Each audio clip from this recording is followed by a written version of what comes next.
Salut tout le monde, c'est Neveresque. On se retrouve sous la chaleur et j'ai une histoire à vous raconter. Je suis allé au cinéma hier soir, voir 28 ans plus tard, le dernier film de Danny Boyle. Mais si, vous savez, la suite tant attendue et redoutée de 28 jours et 28 semaines plus tard. Redoutée pourquoi? Quand on voit la bande-annonce, enfin moi personnellement, ce que j'en ai pensé, c'est que c'était assez particulier. Ah oui, déjà ce chant, enfin ce poème chanté militaire, boots, boots, boots, bon, ça avait l'air d'un trip assez particulier. En plus de ça, on voit quand même à certains moments une communauté avec des barricades, on a l'impression de voir Walking Dead, tout simplement.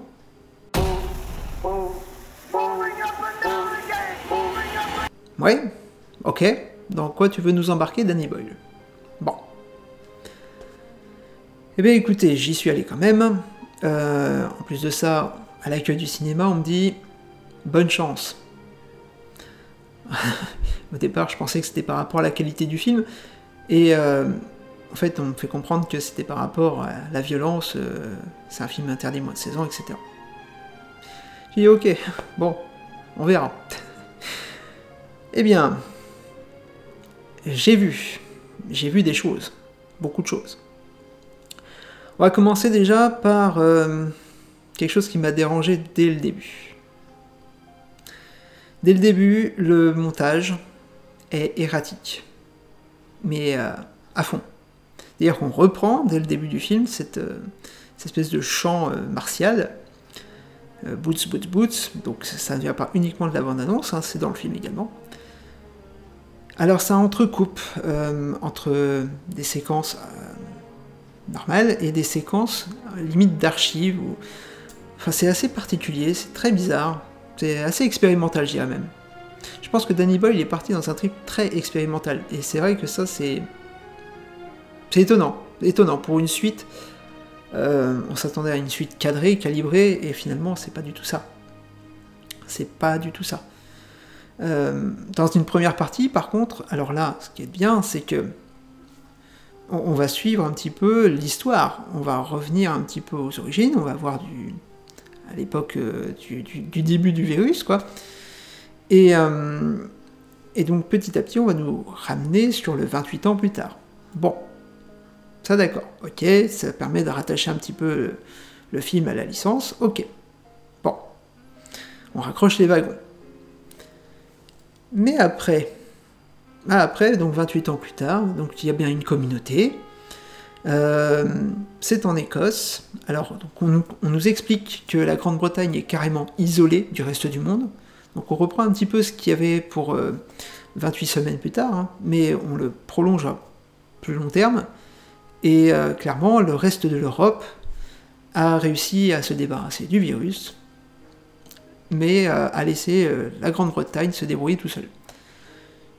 J'ai bien compris l'histoire, le parallèle avec le Brexit, ok, bon, admettons. Soit. Mais, pour autant, donc, cette communauté donc, réussit à s'organiser, mais alors, cette communauté a également une sorte de concept, un rite de passage. Et donc à un certain âge, les adolescents sont censés donc aller explorer l'Angleterre, là où il y a des infectés, et ils doivent aller tuer des infectés. Voilà, un rite de passage, bon. Soi-disant que donc le fils de Aaron Taylor Johnson dans le film, qui s'appelle Spike, le fils donc a 12 ans, et doit donc passer son rite un petit peu plus jeune que prévu, mais son père le dit prêt. Bon. Donc il l'emmène sur le continent pour aller chasser des infectés. Voilà, ça c'est le pitch de départ. Le vrai pitch de départ, il est là. J'en dirai pas plus.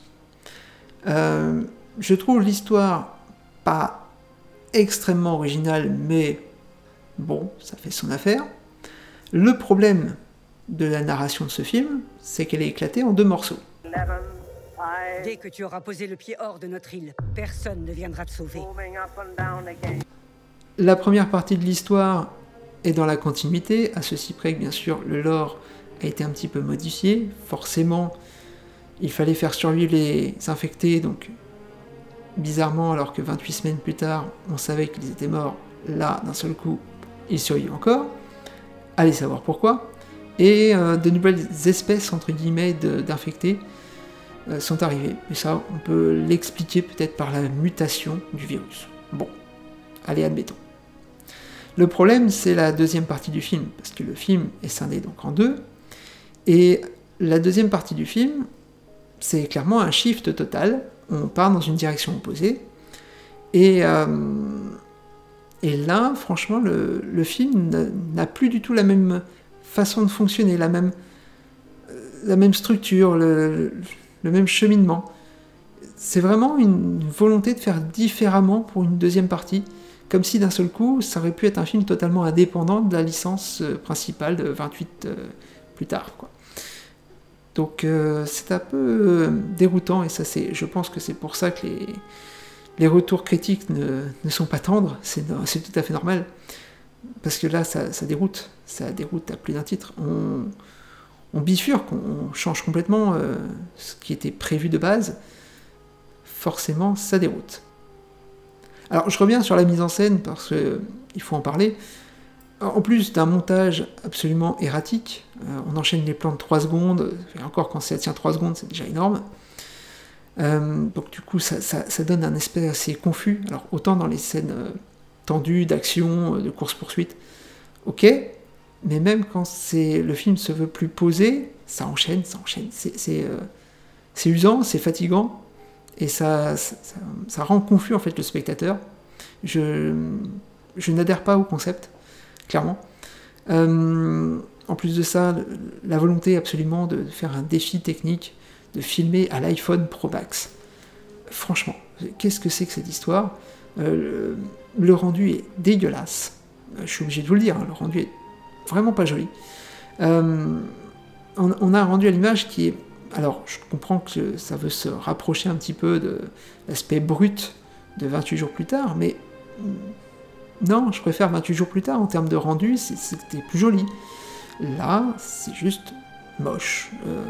On a des effets de flou sans arrêt.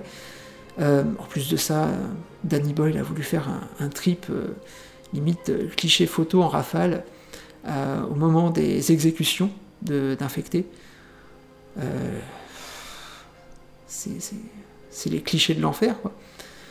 Alors, d'accord, ok, hein, c'est expérimental, hein, ça d'accord, mais faut aimer, faut adhérer à la proposition.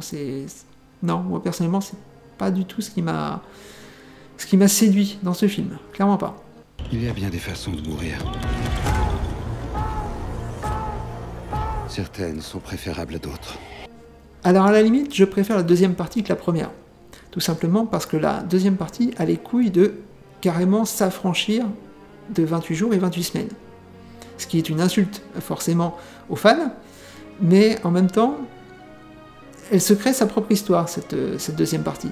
Alors que la première partie a l'héritage assez lourd de 28 jours et 28 semaines, enfin, surtout 28 jours, et elle sait que cette première partie sait qu'elle ne peut pas faire mieux. Elle ne peut pas faire mieux, 28 jours est indépassable dans son genre. Et là, le problème, c'est que non, ça marche pas. 28 ans plus tard, là, cette première partie ne va pas. Il aurait fallu partir complètement sur autre chose. Je pense que d'ailleurs, à ce propos, notre cher Danny Boyle nous a fait une Ridley Scott. Parce qu'il voulait en fait raconter autre chose, mais il avait ce poids, à mon avis, sur les épaules de ouais, je dois faire une suite de la licence. D'ailleurs, c'est peut-être pour ça qu'il veut faire 2 autres opus après celui-là. Bonne chance à lui. Parce que franchement, là, vouloir essayer de raccrocher les wagons avec la licence, c'est bien gentil, mais ça marche pas. Ça ne marche pas. La première partie du film n'est pas bonne du tout. Là où la deuxième, elle est foutraque, mais, il y a des idées. Il y a des idées intéressantes. On a l'impression que vraiment, on veut installer autre chose. Et je trouve que même c'est une partie qui prend plus son temps que la première, ne serait-ce qu'en termes de montage. D'un seul coup, c'est plus posé. beaucoup plus posé. Et évidemment, bien sûr, il y a encore des moments foutraques là aussi. Et je passerai sur le passage de la scène du train. Je ne spoile rien, mais là pour le coup, c'est au secours. Là dans le genre foutraque, je vois pas ce que ça venait faire là. C'est assez incongru, mais voilà, ça fait partie un peu du côté expérimental de Danny Boyle qui a voulu essayer de retrouver sa jeunesse, devoir faire ses premières armes comme s'il était tout nouveau dans le cinéma. Mais c'est étonnant, c'est vraiment étonnant. Donc voilà, en plus de ça, évidemment, comme je disais, hein, ça se rattache très peu à la licence, puisqu'on n'a même pas le thème de 28 jours plus tard. On n'a même pas ce thème-là. Le thème musical est absent. On a un thème musical qui est pas très inspiré d'ailleurs. C'est pas un thème qui va rester en tête. Donc, non, franchement, enfin, je pense que Danny Boyle aurait dû, clairement, purement et simplement, ne pas reprendre le nom 28 plus tard et faire autre chose. Proposer autre chose. Je sais pas pourquoi. Ça, pour moi, c'est comme Ridley Scott qui a voulu essayer de se rattacher à Alien. Non, Ridley Scott aurait dû faire Prometheus et Covenant comme étant des trucs à part, totalement à part. Dans un univers de SF qui se rapprocherait un petit peu d'Alien, mais n'utilise pas les codes si c'est pour faire n'importe quoi. Parce que là clairement, c'était n'importe quoi. Et pour ce 28 ans plus tard, je pense que les critiques assassines du film viennent de là. C'est un film qui a le cul entre deux chaises. C'est un film qui ne sait pas vraiment où est-ce qu'il veut aller, mais il y va. Il y va, et il donne de sa personne, mais ça n'aboutit pas. Un petit point sur le casting, même si je n'ai pas grand-chose à en dire. Malheureusement, l'écriture des personnages fait défaut, et ça se ressent énormément. Donc, Jodie Comer qui tire son épingle du jeu avec Ralph Fiennes, certainement les deux meilleurs rôles du film. Malheureusement, on ne peut pas en dire autant de Aaron Taylor Johnson, dont le personnage est assez absent, pas du tout en phase. Et pareil pour Alfie Williams, jeune acteur qui interprète donc le rôle de Spike, le garçon de 12 ans. Bon, malheureusement, c'est le syndrome un petit peu de Anakin Skywalker dans l'épisode 1. Hein. C'est l'écriture un petit peu du personnage buté, têtu, qui n'en fait qu'à sa tête, et ça va pas du tout en fait. L'écriture du personnage n'est pas à la hauteur, malheureusement, et donc voilà, comme je disais, ça se ressent beaucoup. Également la fausse promesse de Cillian Murphy, qui n'est pas du tout au casting, pas du tout. Donc là, clairement, c'était annoncé, et finalement, c'est à mon avis pour les suites, je suppose, pour le 4 ou le 5. Bon, écoutez, à défaut, Cillian Murphy est en producteur, je crois, producteur exécutif, ou je sais plus, enfin bref. Donc ouais, franchement, un petit peu décevant à ce niveau-là. Look at what's in front of you. Demi-tour. Pour conclure, qu'est-ce qu'il faut retenir de ce film ? Écoutez, je pense que c'est un film qui va extrêmement diviser. Je pense qu'il va y avoir d'un côté des gens qui vont être extrêmement déçus, des fans souvent de 28 jours et 28 semaines, qui vont se dire qu'ils se sentent trahis, et il y a de quoi. Et de l'autre, des gens qui viennent voir quelque chose d'expérimental, et là pour le coup ils vont pas être déçus, parce que le film va vraiment dans cette direction de quelque chose de particulier, qui déboussole énormément, et en cela effectivement on ne peut pas lui ôter cela. Le problème c'est, comme je disais, Danny Boyle aurait dû se défaire de la franchise, s'en affranchir de la franchise 28 plus tard, et faire autre chose. Clairement, ça aurait été salutaire, mais je suppose que, un peu comme pour Ridley Scott, je suppose que pour vendre le film, il était plus facile, plus attirant, plus séduisant d'emballer ça comme étant le 3e opus de la série plus tard, et de le vendre comme tel, alors que, en réalité, Danny Boyle était parti ailleurs. Clairement, je pense que c'est ça. Voilà pourquoi ce genre de film-là va faire des déçus, malheureusement. Le marketing a peut-être poussé dans cette direction de vouloir faire une suite à 28 jours plus tard et 28 semaines. Et malheureusement, Danny Boyle avait d'autres projets, d'autres plans, je suppose. Et Alex Garland, au scénario, je pense que, pareil, il voulait partir sur autre chose. Exploiter peut-être la licence, peut-être en tirer parti pour mettre en avant leur projet, peut-être plus personnel, mais malheureusement, du coup, ça pêche énormément, et je pense que, comme pour Prometheus et Alien Covenant, ça va être très compliqué. Voilà pour le numéro de Cinéma Vie. Bah écoutez, si vous avez apprécié la vidéo, n'oubliez pas de soutenir la chaîne, liker, commenter, et on se retrouve pour une prochaine vidéo très bientôt. Allez, ciao! Car c'est un jour de gloire, le jour du jugement dernier. Oui, mes enfants! Oui! There's no discharge in the war